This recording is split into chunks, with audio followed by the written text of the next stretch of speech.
Forward और reverse biasing पढ़ ली थी हमने कि फॉरवर्ड बाइसिंग में हम बैटरी की हेल्प करते हैं। अच्छा, हम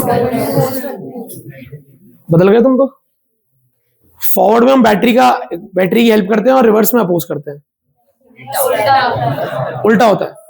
फॉरवर्ड बाइसिंग में हम बैटरी का और रिवर्स बाइसिंग में। अच्छा तो फॉरवर्ड और रिवर्स के बक्से मैंने कहा था याद ही कर लेना तुम। फॉरवर्ड बाइसिंग और रिवर्स बाइसिंग क्या होता है ड्यूरिंग फॉरवर्ड बाइसिंग में? पढ़ ले।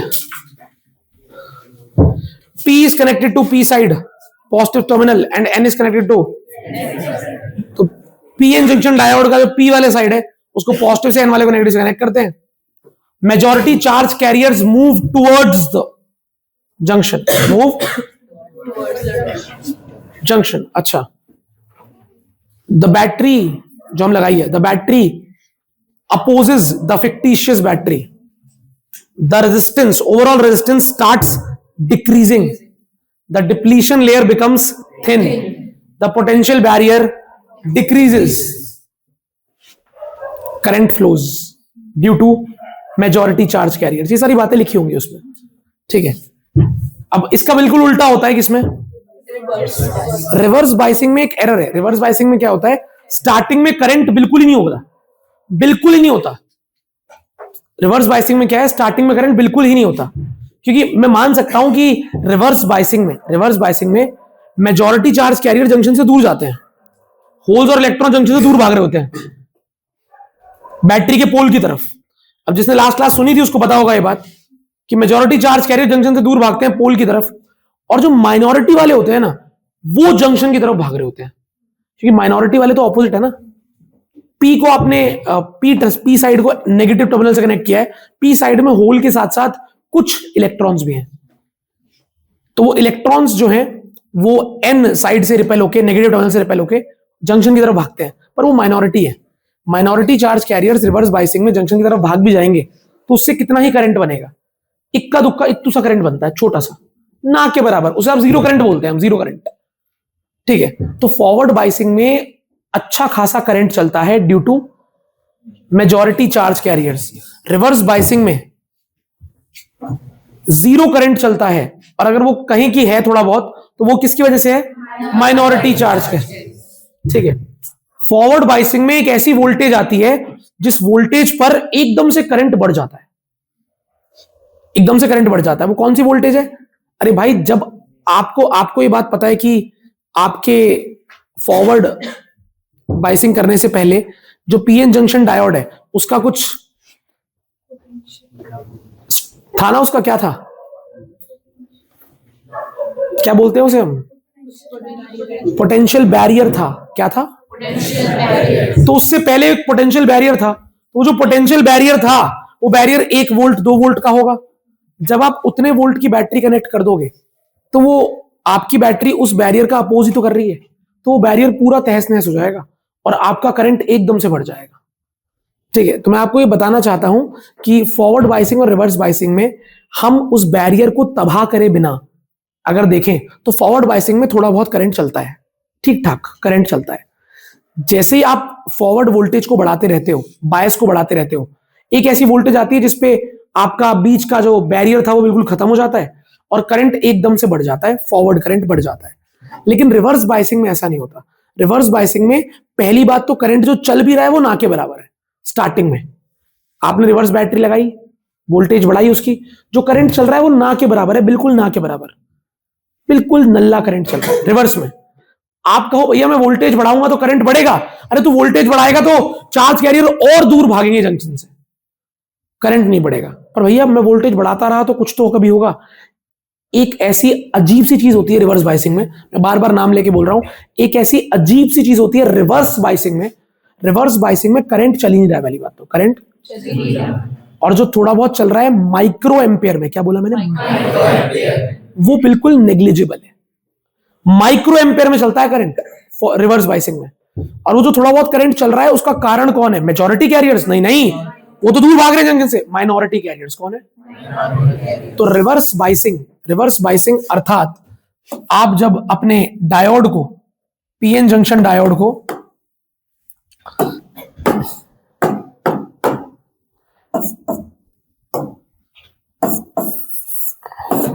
पीएन, रिवर्स बाइसिंग ये होती है क्या? ये कौन सी बाइसिंग है? ये रिवर्स है। श्योर हो तुम ये रिवर्स है? ये रिवर्स क्यों है? P side is connected to the negative terminal and N side is connected to the, तो ये रिवर्स बाइसिंग है। रिवर्स बाइसिंग में P साइड के जो होल्स होते हैं वो इस नेगेटिव टर्मिनल से अट्रैक्ट होके जंक्शन से दूर जाते हैं। N साइड के जो इलेक्ट्रॉन्स होते हैं वो इस पॉजिटिव से अट्रैक्ट होके जंक्शन से दूर जाते हैं। तो मेजॉरिटी कैरियर तो जंक्शन से दूर जा रहा है। तो रिवर्स बाइसिंग में जो थोड़ा बहुत माइक्रो एम्पेयर में करंट चल रहा है ना, उसका कारण मेजॉरिटी कैरियर तो नहीं है। पी टाइप सेमीकंडक्टर के अंदर जो ना के बराबर इलेक्ट्रॉन्स होते हैं और एन टाइप में जो ना के बराबर होल्स होते हैं वो हैं जो जंक्शन की तरफ जा रहे हैं। पॉजिटिव से रिपेल होके होल इधर जा रहा है, नेगेटिव से रिपेल होके इलेक्ट्रॉन इधर जा रहा है। माइनॉरिटी कैरियर करंट बना रहे हैं थोड़ा सा माइक्रो एम्पेयर में, ठीक है। तो बच्चा कहता है भैया मैं इस बैटरी की वोल्टेज को बढ़ाऊं, रिवर्स वोल्टेज, तो क्या करंट बढ़ेगा? अरे बालक, वो करंट अगर बढ़ेगा भी तो वो किसकी वजह से है? वो माइनॉरिटी कैरियर की वजह से थोड़ा बहुत बढ़ जाएगा। माइनॉरिटी कैरियर है गिनती में 4-5, जो कैरियर ही इतने से हैं तो कितना ही चार्ज लेके जाएंगे, कितना ही करंट बढ़ा दोगे तुम। पर फिर हमने कहा चलो एक काम करते हैं, फिर भी ट्राई करने के लिए रिवर्स वोल्टेज बढ़ाते रहते हैं। हम बढ़ाते रहे। एकदम से क्या हुआ, एकदम से बहुत तगड़ी आवाज आई और हमने एमीटर की सुई देखी। एमीटर की सुई माइक्रो एमीटर की सुई जो 1-2 माइक्रो एम्पेयर पे थी, एकदम से वोल्टेज बढ़ाते बढ़ाते वो सुई एकदम से फुल पे चली गई। हमने अगली बार दोबारा एक्सपेरिमेंट कराया। हमने इस बार एक माइक्रो एमीटर लगाया और एक मिली एमीटर लगाया। तो स्टार्टिंग में रिवर्स बाइसिंग करी, बटन ऑन किया, रिवर्स बाइसिंग हो रखी है। माइनॉरिटी चार्ज कैरियर की वजह से माइक्रो एमीटर की सुई 0 से थोड़ी उठी पड़ी है क्योंकि माइक्रो एम्पेयर में करंट है। मिली एमीटर की सुई 0 पे बैठी है क्योंकि मिली एम्पेयर में तो करंट नहीं, समझे? माइक्रो बहुत छोटा है भाई, माइक्रो एम्पेयर में है ना करंट, तो मिली एमीटर की सुई 0 से क्यों उठेगी? मिली में तो 0.1 भी नहीं है करंट, समझ रहे हो? तो मिली की 0 पे है। हमने नॉर्मल एमीटर भी लगा दिया, एमीटर की सुई भी 0 पे है।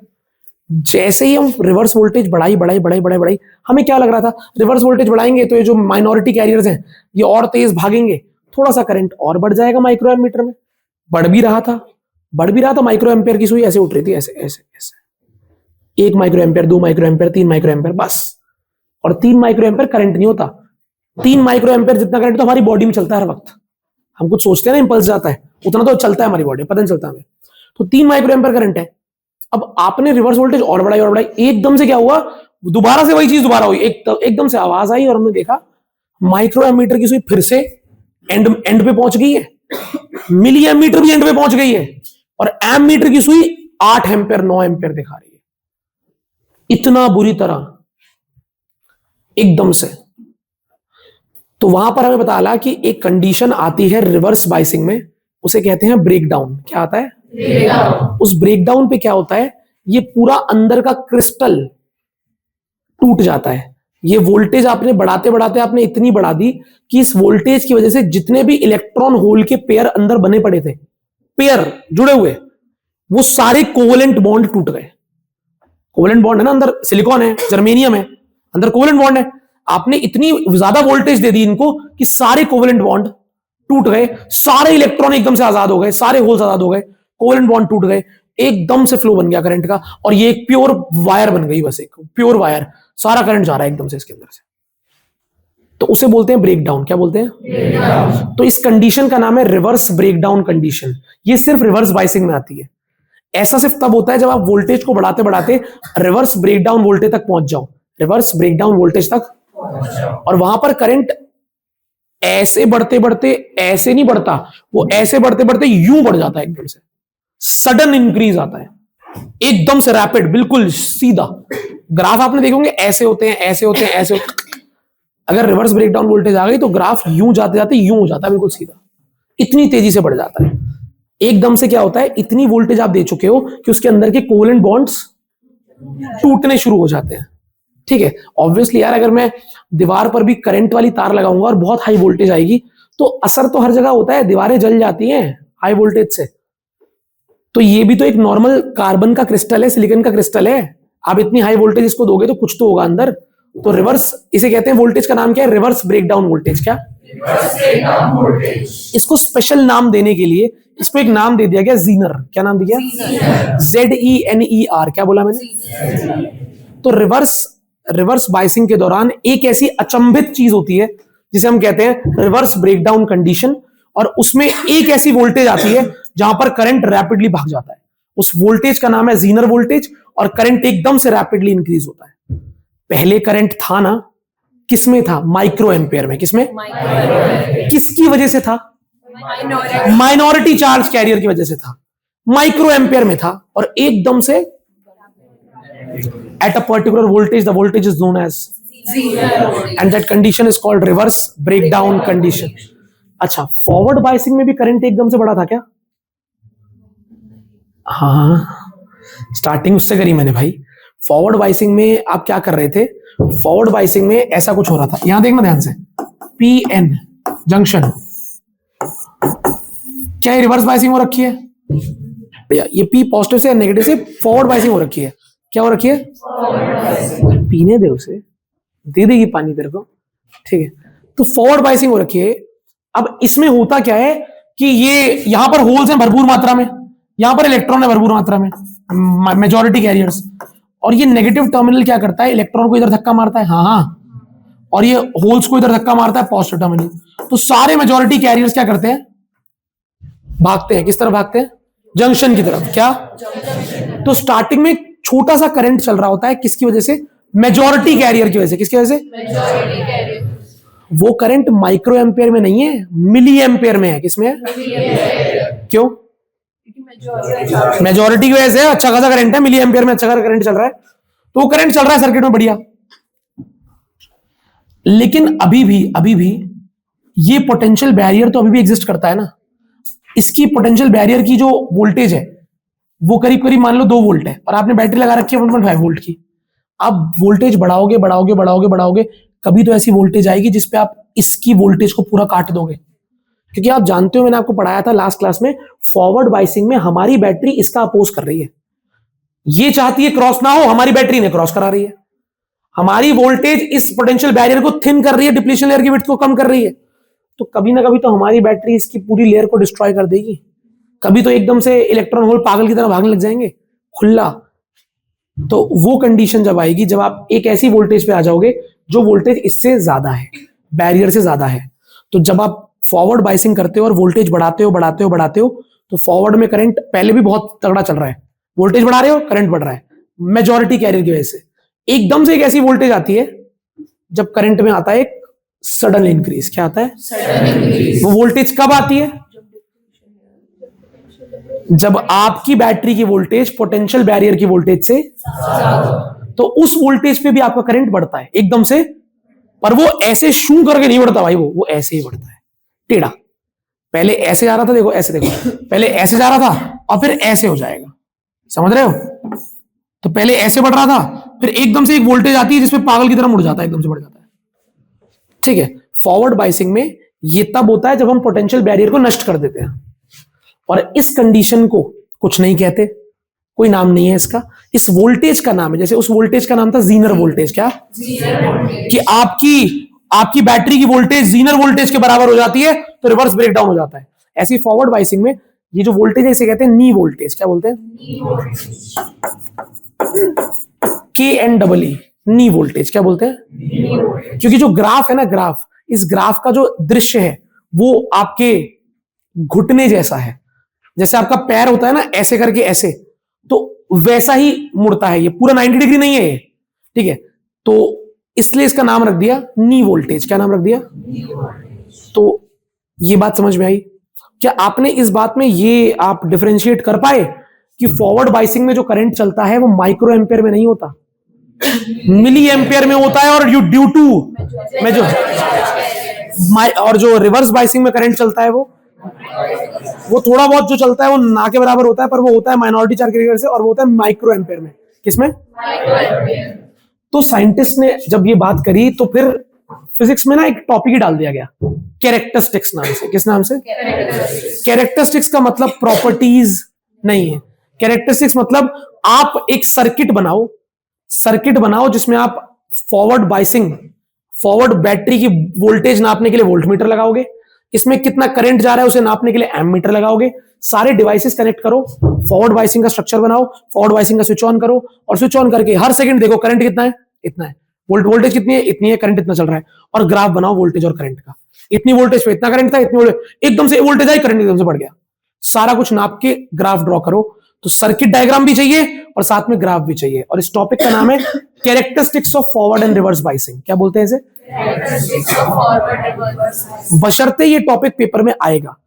कौन सा वाला? रिवर्स और फॉरवर्ड का डिफरेंस, जो मैंने आपको बक्से याद करने के लिए दिए, ठीक है, जो बॉक्सेस मैंने आपको याद करने के लिए दिए कि फॉरवर्ड बायसिंग में क्या होगा, रिवर्स में क्या होगा, वो डिफरेंस पेपर में बिल्कुल आपको एमसीक्यू एआर कहीं ना कहीं दिखेगा।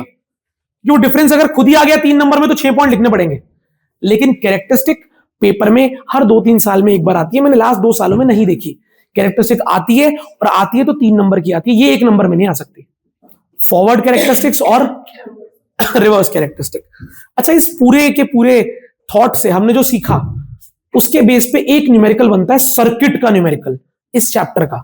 वो जेईई नीट में भी आता है, वो सीबीएसई में भी आता है, सर्किट का न्यूमेरिकल कहते हैं उसे हम, ठीक है। सेमीकंडक्टर जब भी मैं कराता हूं तो वो सर्किट का न्यूमेरिकल लास्ट में बोर्ड से पहले करा ही देता हूं। उसमें क्या होता है, प्रॉपर रेजिस्टेंस लगा होता है, पूरा पीएन जंक्शन डायोड लगा होता है, सारा सिस्टम बना होता है, और पूछता है बताओ क्या रीडिंग आएगी, कितना करंट चल रहा है।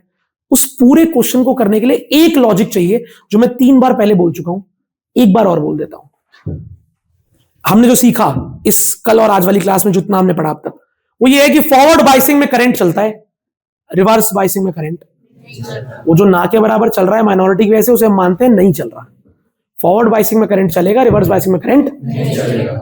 जो हमारा मेजर टॉपिक आज का रेक्टिफायर है, वो भी इसी बात पे बेस्ड है कि फॉरवर्ड बायसिंग में तो पीएन जंक्शन डायोड में से करंट गुजरता है, लेकिन रिवर्स बायसिंग में करंट नहीं आया समझ में? अच्छा, तो देखो ध्यान से, इस एक ग्राफ को देखना बस तुम, इस एक ग्राफ को।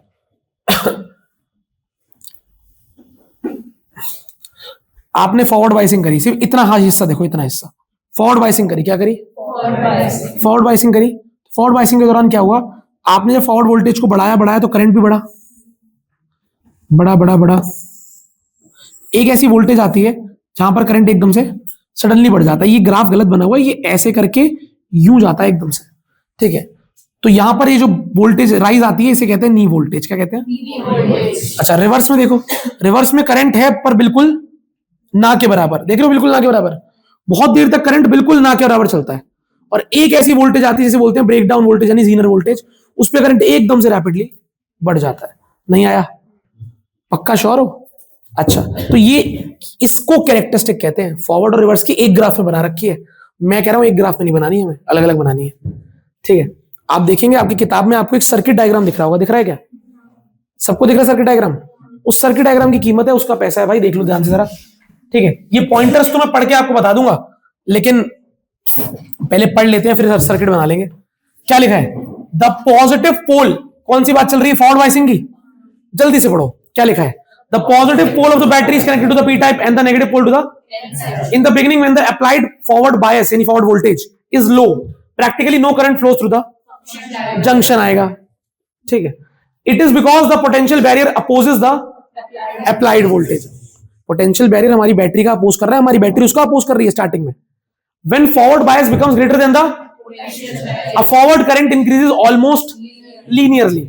The point A in the forward characteristics correspond, यहां पर कहीं पॉइंट A होगा बालक, यहां पर corresponds to the potential barrier appear like a knee and forward voltage corresponding to knee point is called knee voltage, ठीक है। तो ये सारी बातें हम पहले कर भी चुके हैं, ठीक है। ये ग्राफ है जो मेन पार्ट है। पेपर में अगर आ जाए कैरेक्टरिस्टिक्स के बारे में तो क्या करना है, सबसे पहले आपको क्या करना है, सबसे पहले आपको ग्राफ बनाना है, सर्किट बनाना है। सर्किट कैसे बनता है? ऐसे मैंने यहां पर बना दिया पी साइड, यहां पर एन साइड, यहां पर लगा दिया सर्किट के लिए, सबसे पहले यहां पे लगता है वोल्ट मीटर। क्या लगता है? ठीक है, यहां पर हम लगाते हैं ऐसे करके यहां पर, और यहां पर एक लगेगी हमारी रियोस्टैट या वेरिएबल रेजिस्टेंस। किसी भी साइड से ओपन छोड़ देना, मैं यहां से ओपन छोड़ रहा हूं, और यहां पर बैटरी ऐसे, और ये सर्किट यहां से कंप्लीट होता है। इसको आप यहां से फाइनल ऐसे भी जोड़ सकते हो, और यहां फिर इसको सिंपल ऐसे भी जोड़ सकते हो, आपकी इच्छा है। ये सर्किट का मेन एम क्या है? मेन एम ये है कि आपने एक्सटर्नल बैटरी ले ली, ये पॉजिटिव साइड, ये negative side. Positive side connected है पी से, यहां पर प्लस का सिंबल लगा दिया। नेगेटिव साइड कनेक्टेड है, या नेगेटिव का सिंबल है। फॉरवर्ड बायसिंग दिख रही है यहां पे। ये वोल्ट मीटर क्या करेगा? बैटरी की कितनी वोल्टेज आ रही है ये नापेगा, फॉरवर्ड वोल्टेज। यहां पर लगाया जाएगा एक, यहां मैंने लगाया नहीं है, लगाना पड़ेगा। कहीं भी लगा दो साइड में, कहीं पे, मैं यहां लगा रहा हूं, वहां भी लगा सकते हो ऐसे कहीं पे सीरीज में। एक मिली एम मीटर, क्या लगाया मैंने? मैं मिली लगाऊंगा क्योंकि मुझे पता है फॉरवर्ड बायसिंग में करंट चलता है मिली एम्पियर्स में। मैंने लगा दिया मिली एम मीटर। ये मेरा सर्किट बन गया। अब मैं क्या करूंगा? अब मैं सिंपल एक ग्राफ ड्रॉ करूंगा ऐसे करके। यहां पर क्या होगा? करंट क्या इन मिली एम्पियर, यहां पर होगा वोल्टेज इन वोल्ट्स, सही है। और ये देखिए ग्राफ कैसे चलता है। पहले यहां पे हम थोड़ा सा, ये थोड़ा बहुत नाटक तो आप कर ही देना।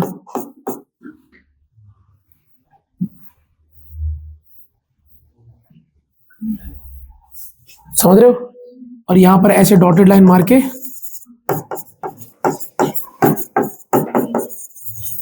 नहीं वोल्टेज। तो ये आपका forward characteristics of a PN junction diode with circuit diagram. अब देखो, जब पेपर में ये आता है ना, 3 नंबर का आता है कि फॉरवर्ड कैरेक्टरिस्टिक्स बनाओ और फॉरवर्ड बायसिंग को एक्सप्लेन करो। सर्किट डायग्राम बना दिया, बस थोड़ा सा ना 3-4 पॉइंटर लिख देना भाई। भैया क्या लिखे 3-4 पॉइंटर में? वही कि फॉरवर्ड बायसिंग में पी को पॉजिटिव से एन को नेगेटिव से कनेक्ट करते हैं, और फिर इस ग्राफ को एक्सप्लेन करना कि शुरुआत में जब मैंने फॉरवर्ड बायस को इंक्रीज किया, फॉरवर्ड बायस मतलब वोल्टेज को फॉरवर्ड बायस कहते हैं, बहुत बार बता दिया, दोबारा बता रहा हूं। स्टार्टिंग में जब मैंने फॉरवर्ड बायस को इंक्रीज किया तो मेजॉरिटी चार्ज कैरियर्स जैसे करंट फ्लो होना स्टार्ट हुआ। स्टार्टिंग में ना के बराबर था, फिर करंट फ्लो होना स्टार्ट हुआ, और थोड़ी देर बाद एक पर्टिकुलर वोल्टेज पे आगे करंट सडनली इंक्रीज कर गया। उस वोल्टेज का नाम रखते हैं नी वोल्टेज। तो ये 2-3 पॉइंटर आप अगर लिख दोगे, पैराग्राफ में नहीं पॉइंटर में, तो आपकी कैरेक्टरिस्टिक्स कंप्लीट हो जाएगी। ये कोई डिफाइंड टॉपिक नहीं है स्कूल एग्जाम में, बोर्ड एग्जाम में, पर जब ये आता है तो ये तीनों चीजें लिखनी पड़ती है। आंसर की में ये भी होता है, ये भी होता है, और ये भी होता है।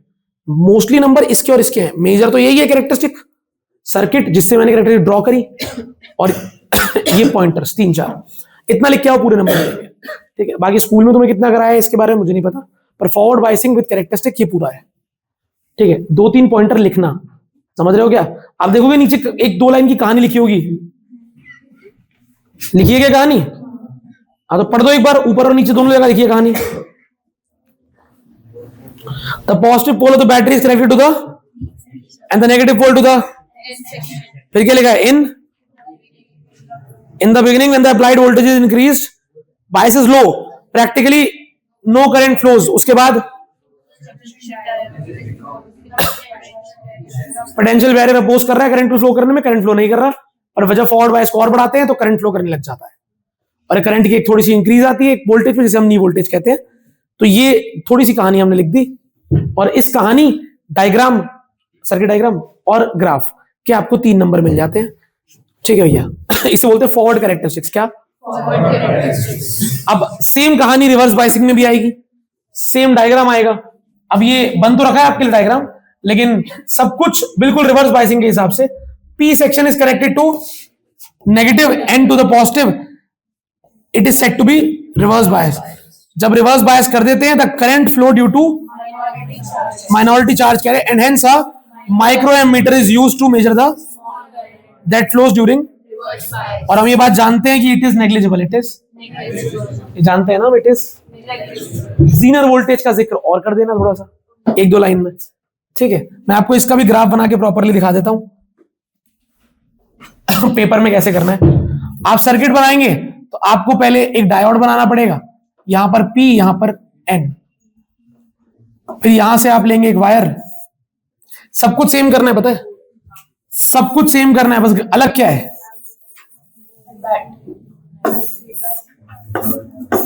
टर्मिनल उल्टा होगा बस। बस टर्मिनल उल्टा रखना, और यहां पर लगेगा वोल्टमीटर, और यहां पर micro mu A micro ammeter. ठीक है भैया। और negative terminal is connected to P side and positive terminal is connected to N side. और इसे बोलते हैं कौन सी बाइसिंग? Reverse biasing.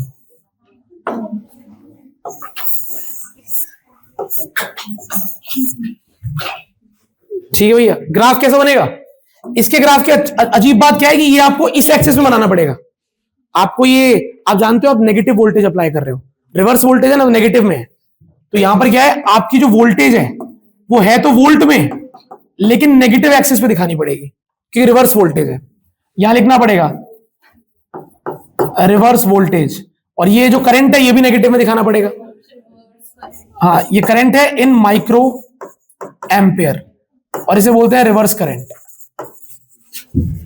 थोड़ा सा नाटक के लिए आपको ये बनाना पड़ेगा, पर यहां पर क्या है ना, आपको बहुत देर तक इसको नीचे ही रखना है, बहुत देर तक कम वैल्यू, और एकदम से सडनली इंक्रीज कर देना, और इस वोल्टेज का नाम रख देना क्या? ये बना के आना भाई। इसके बाद आता है रेक्टिफायर, जो एक ही चीज पे काम करता है। रेक्टिफायर एक ही प्रिंसिपल पे, कि फॉरवर्ड बाइसिंग में तो करंट चलता है और रिवर्स बाइसिंग में करंट। पीएन जंक्शन डायोड का ना एक सिंबल तो ये है, रेक्टेंगल बना के लाइन मार दो, एक तरफ पी एक तरफ एन। एग्जैक्टली पी साइड को ना ट्राइंगल से डिनोट करते हैं और एन साइड को डंडे से। तो ये जो मैंने बनाया ना ट्राइंगल और ए स्ट्रेट लाइन, ये पीएन जंक्शन डायोड का सिंबल है। ट्राइंगल और सीधी लाइन, इसमें इसको पी कहते हैं और इसको एन। तो रेक्टिफायर में ऐसे ही ड्रॉ करूंगा डायोड को मैं, इसीलिए मैं आपको पहले बता रहा हूं कि पीएन जंक्शन डायोड को ट्राइंगल और एक सीधी लाइन से डिनोट करते हैं। ये पी साइड है और ये एन साइड। पूरा ऐसे रेक्टेंगल नहीं बनाते, न्यूमेरिकल्स में भी और डेरिवेशन में भी। देखिए अब रेक्टिफायर लास्ट डेरिवेशन कहलाती है ये फिजिक्स की। ठीक है, तो रेक्टिफायर को सुन लेते हैं, समझ लेते हैं क्या कह रहा है रेक्टिफायर। रेक्टिफायर एक टॉपिक है जो ये कहता है कि एक ऐसा डिवाइस, वाह, काश साल की शुरुआत से ये इसी मूड में होता। ठीक है, एक ऐसा डिवाइस जो ऑल्टरनेटिंग करंट को, किसको? डायरेक्ट करंट में कन्वर्ट तो नहीं करता, लेकिन फ्लक्चुएटिंग डायरेक्ट करंट में कन्वर्ट कर देता है। डायरेक्ट करंट होता है बिल्कुल सीधा, फ्लक्चुएटिंग डायरेक्ट करंट होता है ऐसा, थोड़ा सा ऐसा, नीचे नहीं जाएगा लेकिन ऐसा रहेगा। तो it converts AC into fluctuating DC. ये एसी को डीसी में प्योरली कन्वर्ट नहीं करता। इसमें अगर एक चीज और लगा दो, पता है क्या होती है वो चीज? रेक्टिफायर एक इजी टॉपिक है, इजी डिवाइस है। रेक्टिफायर एक ऐसा डिवाइस है जो एसी को फ्लक्चुएटिंग डीसी में कन्वर्ट करता है। ठीक है, alternating current into pulsating direct current. Pulsating मतलब प्योर डायरेक्ट करंट नहीं होता, थोड़ा सा पल्स होती है उसमें। ठीक है भैया, it converts alternating current into fluctuating direct current, alternating into direct. अच्छा, ये किस बात पे काम करता है? ये इसी बात पे काम करता है कि एक पीएन जंक्शन डायोड अगर रिवर्स बायस हो तो इनफाइनाइट रेजिस्टेंस ऑफर करता है, करंट को जाने नहीं देता, और अगर वो फॉरवर्ड बायस हो तो जीरो रेजिस्टेंस ऑफर करता है और करंट को जाने देता है। तो क्या लिखा है इसका principle? An ideal diode offers zero resistance to current when forward biased and offers when reverse biased. यही जो हम पढ़ रहे थे कि रिवर्स बायसिंग में करंट चलता था पर ना के बराबर जीरो, और फॉरवर्ड बायसिंग में करंट जितना हम पास करते हैं उतना ही चलता है। तो यही इसका प्रिंसिपल है। रेक्टिफायर क्या होता है और उसका प्रिंसिपल याद रखना। ये जब पेपर में टॉपिक आता है लिखना पड़ता है, हेडिंग डलती है रेक्टिफायर, एक छोटा डंडा, और फिर लिखते हैं it is a device that converts AC into fluctuating DC, और फिर नीचे प्रिंसिपल, फिर छोटा डंडा, उससे क्या लिखते हैं प्रिंसिपल में? Ideal PN junction diode offers zero resistance and forward bias and infinite resistance and, इसको आसान भाषा में लिखे तो शायद उसमें लिखा हो it conducts when it is forward bias, ऐसे लिखा गया उसमें। It conducts when it is forward bias and do not conduct when it is, एक ही बात है। तो ये प्रिंसिपल के बाद हम फिर पेपर में देखते हैं क्वेश्चन में क्या दिया है, हाफ वेव, फुल वेव। जो दिया होता है फिर उसका डायग्राम बनाते हैं और करना शुरू करते हैं। अब सुन लीजिए बच्चों ध्यान से, इतना आसान टॉपिक है ये आपका बन रहा है हाफ वेव रेक्टिफायर और ये आपका बन रहा है full wave rectifier. Half wave rectifier में एक पीएन जंक्शन डायोड यूज होता है, एक। ये सिस्टम तो सारा सेम रहेगा, ये देख रहे हो इधर वाला, ये सिस्टम तो दोनों में बिल्कुल सेम रहेगा, बिल्कुल सेम सिस्टम है। एक बैटरी है ऑल्टरनेटिंग करंट वाली, यहां पर एक म्यूचुअल इंडक्शन है, यहां पर भी एक कॉइल बना दी, दोनों में करंट इंड्यूस हो रहा है आपस में। और ये है मेरा मेन सर्किट ये वाला, जिसमें एक डायोड और एक लोड रेजिस्टेंस है, जहां पर मुझे आउटपुट मिलेगा। यहां पर दो डायोड है, एक ऊपर और बीच में मेरा लोड रेजिस्टेंस है जहां पर मुझे आउटपुट मिलेगा। ठीक है, ये फुल वेव है या हाफ वेव है, इसका अर्थ जान लो पहले मेन, उसके बाद समझा दूंगा डायग्राम्स को। आपने ऑल्टरनेटिंग करंट दिया, मैंने कितने हाफ लिए हैं, 5 हाफ, इतना सप्लाई आई। हाफ वेव पता क्या करेगा, हाफ वेव आपको इससे क्या आउटपुट देगा, ये आउटपुट देगा, ये और ये। इसने नीचे वाले काट दिए, ऊपर वाला आउटपुट दिया बस। ये आधी वेव को खत्म कर देता है और बाकी एक साइड वाली पूरी वेव दे देगा आपको। ये काम करेगा ये half wave rectifier. Full wave में जब आप ये वाला इनपुट दोगे कि आपने इसमें ऐसा इनपुट दिया, ये क्या करेगा, ये ऐसे कर देगा, नीचे वाली को भी ऊपर ले आएगा। तो ये फुल वेव, ये पूरी वेव को रेक्टिफाई कर दिया उसने। इसने आधी वेव को रेक्टिफाई किया, आधी वेव गायब कर दी भाई ने। इसने क्या करा, उस नीचे वाली आधी वेव को किसने किया, ये फुल वेव ने। तो इसे बोलते हैं वेव फॉर्म। क्या बोलते हैं इसे, इनपुट वेव फॉर्म, और हाफ वेव रेक्टिफायर का output wave form. Full wave का इनपुट वेव फॉर्म और फुल वेव का आउटपुट वेव। अच्छा, तो अब ये काम कैसे करता है हाफ वेव फुल वेव, इसका लॉजिक जानने में 3-4 मिनट खर्च होंगे। ध्यान से सुनना, लास्ट डेरिवेशन आपकी 12वीं फिजिक्स की, हाफ वेव रेक्टिफायर। 2 टॉपिक आप देख रहे हो। इसमें क्या होता है, हम एक डायोड लेते हैं और मैं इस डायोड की कमजोरी जानता हूं, ये अपने अंदर से करंट तभी जाने देगा जब ये फॉरवर्ड बायस्ड होगा, और जब ये रिवर्स बायस्ड होगा तो करंट को जाने नहीं देगा। भैया पता कैसे चलेगा, यहां कोई बैटरी तो है नहीं, हमें कैसे पता लगेगा फॉरवर्ड बायस है रिवर्स बायस है। हम क्योंकि कोई हमें बना के देगा पॉजिटिव नेगेटिव तो बता लेगा ना, कुछ भी नहीं दे रखा, वो बस ये कह रहा है यहां पर बैटरी है। क्या हो रहा है दीदी, क्या हो गया, क्या हो गया इसमें एकदम से, है ना, बोलते बोलते रुक गई ना, सील हो जाती है एकदम से लड़की, बिल्कुल चुप हो जाती है एकदम से। फिर इधर देखो, ये आपने इनपुट सप्लाई दी, यहां पे ऑल्टरनेटिंग इनपुट सप्लाई दी गई, ये सप्लाई इस तार से गुजरी और इस इंडक्टर में घूम के वापस आ रही है ऑल्टरनेटिंग करंट पे। ऑल्टरनेटिंग करंट में क्या होता है, इंडक्शन हो जाता है। तो यहां पर इंडक्शन हो गया भाई, यहां ज्यादा टर्न्स है या कम टर्न्स है, तो जो भी इंडक्शन हुआ, ठीक है, इसका करंट इसमें इंड्यूस हो गया। जैसे हमने पढ़ा था म्यूचुअल इंडक्शन में कि एक का करंट दूसरे में इंड्यूस हो जाता है।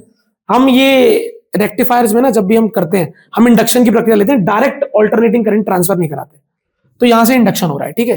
ये बीच में लगा होता है कैपेसिटर, क्या लगा होता है, पर ये बताने की आपको जरूरत। तो यहां से ऑल्टरनेटिंग करंट इसमें आ चुका है। अब ऑल्टरनेटिंग करंट की खास बात क्या है कि एक साइकिल में तो वो ऐसे घूमेगा और अगली साइकिल में ऐसे। ऑल्टरनेटिंग करंट को ऑल्टरनेटिंग क्यों बोलते हैं, डायरेक्शन बदलता रहता है, हर आधे टाइम पीरियड बाद अपनी डायरेक्शन उल्टी कर देगा, ऐसा ही है क्या, अरे बोलो।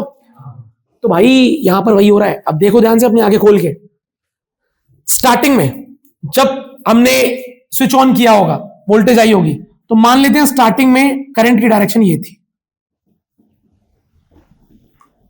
पहली हाफ साइकिल में करंट ये था, सही है। अब एक बात बताओ भैया, पता कैसे चलेगा फॉरवर्ड है रिवर्स है। आपको पता है बैटरी के पॉजिटिव टर्मिनल से करंट निकलता है, पता है। तो अगर आप पी साइड को पॉजिटिव से कनेक्ट करोगे तो बताओ जरा मुझे, आपको लग रहा है कि जब करंट अंदर जा रहा होगा तो मतलब पी वाली साइड किससे कनेक्टेड है, मतलब फॉरवर्ड बायसिंग हो रखी है।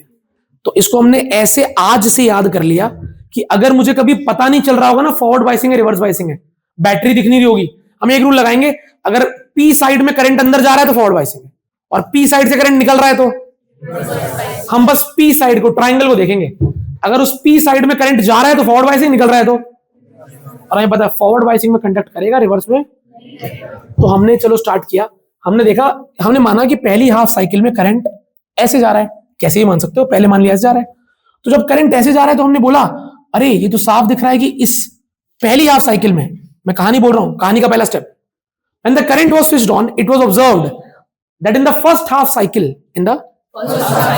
the diode was forward biased, तो it will conduct, forward bias है, करंट को जाने देगा नहीं जाने देगा, जाने देगा। तो बताओ पहली हाफ साइकिल क्या थी, यहां पे ये थी हाफ साइकिल ये वाली, तो पहली हाफ साइकिल का आउटपुट आपको एज इट इज रिसीव होगा, ये मिल गया आउटपुट एज इट इज, क्योंकि जाने दिया उसने करंट को।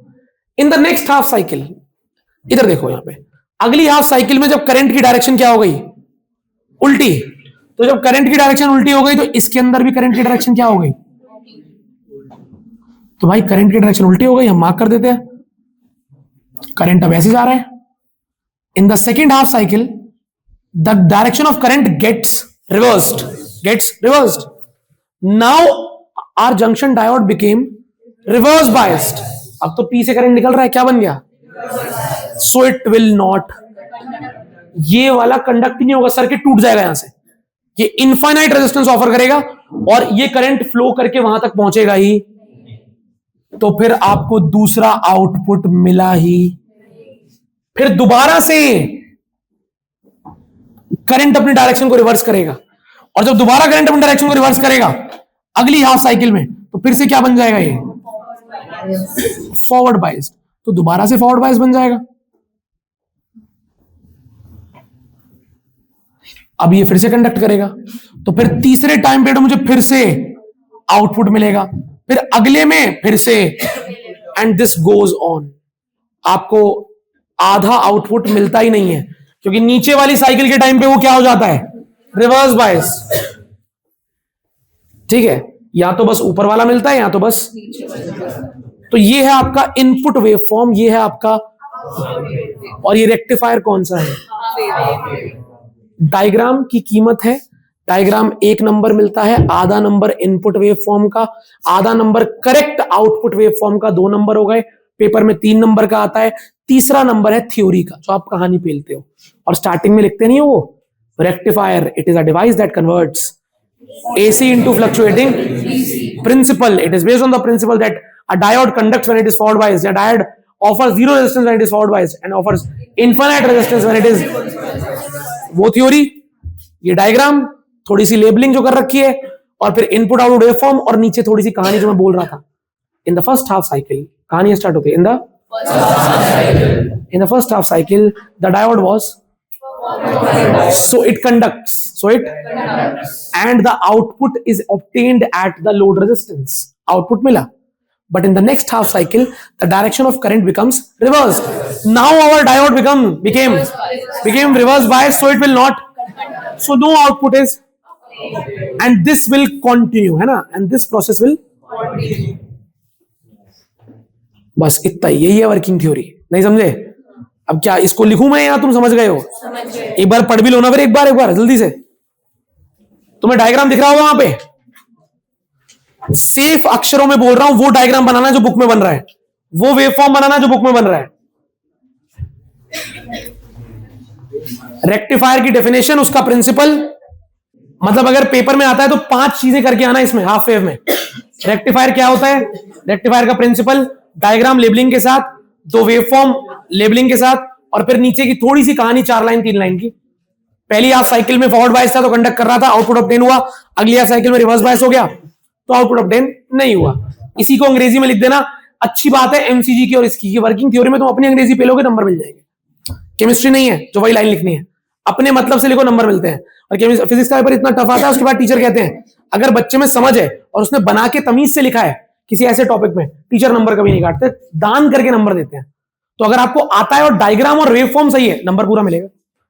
टीचर वर्किंग थ्योरी कोई नहीं पढ़ता, बता रहा हूं। आप इसका नहीं कि हनी सिंह का गाना लिखा हो उसमें कि कोई नहीं पढ़ता तो गाना लिख दे, पढ़ते हैं लेकिन इतने ध्यान से नहीं पढ़ते। तुमने 2-4 शब्द ऊपर नीचे लिखे होंगे तो भी नंबर मिल जाएगा। ठीक है मिस्टर निशित, किताब खोलो और फुल वेव पढ़ो। हाफ वेव पढ़ लिया बच्चों? श्योर? तो भैया फुल वेव में भी तो रिवर्स बाइसिंग होती होगी, तो कंडक्ट नहीं करता होगा। हाँ क्या बोला, कौन बोला ये, आप बोले? अरे वाह, मैं इसी दिन का तो इंतजार कर रहा था। फुल वेव में हम दो डायोड लगाते हैं। क्या लगाते हैं? दो डायोड लगाते हैं। एक हाफ साइकिल में एक कंडक्ट कर देता है, दूसरी हाफ साइकिल में, और हम इस बार लोड रेजिस्टेंस को सेंटर में लगाते हैं ताकि हर बार लोड रेजिस्टेंस से जो करंट जाए वो सेम डायरेक्शन में जाए। सोचो, अगर लोड से भी करंट उल्टा हो जाता तो एक बार ऊपर का हम्प मिलता, एक बार नीचे का हम्प मिलता, तो फिर तो वही एसी मिल गया। हमने लोड को बीच में लगाया जिससे लोड रेजिस्टेंस में करंट की डायरेक्शन चेंज नहीं हो रही। सबसे दिमाग वाली बात फुल वेव रेक्टिफायर की है, इधर देखो सारे, input voltage inductors, diode number 1 D1, diode number 2 D2, और ये बीच में लगा है आपका लोड रेजिस्टेंस जिस पर आउटपुट मिलने वाला है। करा क्या जाता है पहली हाफ साइकिल में, ध्यान सुनना, पहली हाफ साइकिल में अगर करंट की डायरेक्शन ये है, कुछ तो होगी डायरेक्शन, अगर करंट की डायरेक्शन ये है तो एक बात बताओ, करंट इस वाले डायोड के तो अंदर जा रहा है लेकिन इस वाले डायोड से, तो ये जिससे करंट बाहर आ रहा है ये कौन सा बायस्ड है? Reverse biased. और ये क्या है अभी? तो इसमें से करंट चलेगा, इसमें से करंट, तो अंग्रेजी में कैसे लिखते हैं? In the first half cycle, बोलो, the diode D1 is while the diode D2 is, so D1 conducts, D1 and D2, so current passes through D1 and जब ये D1 से करंट ऐसे आएगा बच्चों, तो R1 से, RL से लोड रेजिस्टेंस ऐसे ही जाएगा, left to, sorry right to left. इस पॉइंट का नाम रख देते हैं E और इसका F। तो E से F जा रहा है करंट, किसने कंडक्ट किया है? ऊपर वाले ने, नीचे वाले कंडक्ट, ये कंडक्ट नहीं करेगा, सर्किट काम ही नहीं करेगा। समझ रहे हो, सर्किट कंप्लीट ही नहीं है ना, ये तो बीच में कंडक्ट ही नहीं कर रहा है, जाने नहीं दे रहा करंट को। तो पहली हाफ साइकिल में D1 ने कंडक्ट किया, D2 ने नहीं किया, D1 फॉरवर्ड बायस था, रिवर्स बायस था, और करंट गया in the load resistance from E to F, इस तरफ करंट गया। तो आपका इनपुट ऐसा कुछ होगा, तो पहला आउटपुट आपको मिल गया ऐसा, E से F की डायरेक्शन मैंने पॉजिटिव मान ली, पॉजिटिव। अगली हाफ साइकिल में क्या होता है बताओ? अगली हाफ साइकिल में चीजें बदल जाती हैं और नीचे वाला और ऊपर वाले की जो बाइसिंग है वो बदल जाती है। तो अगली हाफ साइकिल में ये कहानी चलती है ऐसी कि अगली हाफ साइकिल में करंट ऐसे ना जाके ऐसे चलेगा, क्योंकि वहां से ऑल्टरनेटिंग इनपुट आ रहा है, तो यहां पर करंट ऐसे चलने वाला है। तो इस बार जो हमारा डायोड D1 है वो हो जाएगा और D2 हो जाएगा। तो D2 कंडक्ट करेगा, यहां से करंट आया, यहां से करंट आया, यहां से गया, यहां से गया, और फिर दोबारा से वो लोड में जब गुजरेगा तो E2 F ही गुजरेगा। तो लोड में आउटपुट मिला, लेकिन इस बार भी सेम डायरेक्शन में, E2 F, ठीक है। और ये इस बार कहां से आ रहा है आउटपुट? D2 से। तो आपका इनपुट ने डायरेक्शन चेंज करी लेकिन आउटपुट की डायरेक्शन रही सेम। एक बार इधर से करंट घूम के ऐसे आया, एक बार इधर से करंट घूम के ऐसे गया, तो दोनों बार लोड में जो करंट जा रहा है वो ऐसे ही तो जा रहा है, E से F, तो डायरेक्शन चेंज नहीं हो रही आउटपुट में, हर बार आउटपुट आपको ऊपर की तरफ ही मिल रहा है, ठीक है। तो सारी साइकिल ऐसे मिलने वाली है आपको। तो ये 2 बार की बात लिख के आप लिख दोगे दिस प्रोसेस गोज ऑन, ठीक है। ऐसे रेक्टिफायर काम करता है, फुल वेव वाला, यहां पर पूरी वेव रेक्टिफाई होती है। इसमें एक फिल्टर सर्किट और लगा देते हैं तो एग्जैक्ट आपको डीसी आउटपुट मिलता है। ये पूरा फ्लैट नहीं होता, लेकिन फिल्टर सर्किट से गुजारने के बाद ये बिल्कुल फ्लैट आउटपुट देता है ऐसा, ठीक है। अभी एलईडीज सिलेबस में नहीं है, एलईडीज, और आगे आप देखेंगे कि इसके बाद जो पन्ने हैं उन पे photo diode, Zener diode, LEDs, और पीछे उन सबका एक शॉर्ट चार्ट बना है। तो ये तीनों चीजें आपके सिलेबस से हट चुकी हैं, सिर्फ रेक्टिफायर तक हमारा सिलेबस है। अरे सुन लीजिए, एक छोटा सा क्वेश्चन आता है, उत्तर जिसको बताओ बता देना, वरना ये बता देता हूं क्योंकि अब बोर्ड में ऐसे ही इसके 2-3 न्यूमेरिकल ही हैं। एक सर्किट वाला जो मैं कराऊंगा तुम्हें न्यूमेरिकल क्लासेस में, और एक न्यूमेरिकल छुटकू सा, वो है कि अगर हम 50 हर्ट्ज की फ्रीक्वेंसी देते हैं हाफ वेव रेक्टिफायर में, तो जो आउटपुट मिलता है उसकी फ्रीक्वेंसी कितनी होती है? अगर हाफ वेव रेक्टिफायर में आप 50 हर्ट्ज की फ्रीक्वेंसी का इनपुट देते हो वेव फॉर्म, तो जो आउटपुट मिलता है वो 50 हर्ट्ज का कितने का मिलता होगा? 50 का ही मिलता है। फुल वेव में भी 100 का मिलता है। सुन लो ध्यान से। पेपर में आता है क्योंकि बच्चा मतलब ये कभी होता नहीं है तो जिक्र बच्चा उल्टा कर देता है। देखो फुल वेव में क्या है ना, अब फ्रीक्वेंसी सिंपल देखो, फुल वेव में आउटपुट आपको लग रहा आधे टाइम में रिपीट हो गया, रिपीट सेम फिर सेम फिर सेम। यहां जो इनपुट था 1 और फिर 2, यहां पर 1 2 3, जितने में यहां पर एक वेव बन रही है, एक साइकिल हो रही है, उतने में इसमें तो एक साइकिल आधे में ही हो गई। समझ रहे हो? साइकिल मतलब ये नहीं होता कि ऐसे पूरा होगा तो साइकिल होगी, साइकिल मतलब होता है रिपीटिशन। इसमें रिपीट क्या हो रहा है, एक कर्व और फिर सेम रिपीटेड कर्व, फिर एक रिपीटेड कर्व। इसमें तो रिपीटिशन एक के बाद ही हो जा रही है, 1 फिर रिपीटिशन फिर ये 2 फिर रिपीटेड, तो इसकी फ्रीक्वेंसी डबल हो गई। क्या हो गई? फुल वेव रेक्टिफायर में फ्रीक्वेंसी डबल हो जाती है। ये लाइन में बोल रहा हूं, इसको हिंदी में याद रखना। फुल वेव रेक्टिफायर में इनपुट की फ्रीक्वेंसी डबल हो जाती है, आउटपुट में डबल फ्रीक्वेंसी आती है। फुल वेव रेक्टिफायर में जो आउटपुट मिलता है उसकी फ्रीक्वेंसी डबल होती है इनपुट के कंपैरिजन में। फुल वेव रेक्टिफायर में फुल वेव रेक्टिफायर में जो आउटपुट मिलता है उसकी फ्रीक्वेंसी इनपुट के कंपैरिजन में डबल होती है। हाफ वेव में सेम होती है। हाफ वेव में 50 हर्ट्ज 50 हर्ट्ज, फुल वेव में 50 हर्ट्ज इनपुट दोगे तो 100 हर्ट्ज का आउटपुट मिलेगा आपको। ठीक है भैया? अब ये प्रश्न बोला है, ऐसा लग रहा है कि पेपर में आ सकता है इसलिए आपको बता दिया। याद रख पाओगे तो काम आएगा। कई बच्चों को लगता है नहीं याद रख लेंगे, लिखते नहीं है, फिर वो बाद में पेपर के बाद याद कर रहे होते हैं, हाँ बताया तो था। तो इसीलिए अपने ब्रेन में जरूर इसको स्टोर रखना। 50 hertz converts into 50 hertz in half wave rectifier, 50 hertz convert into 100 hertz in a full wave rectifier.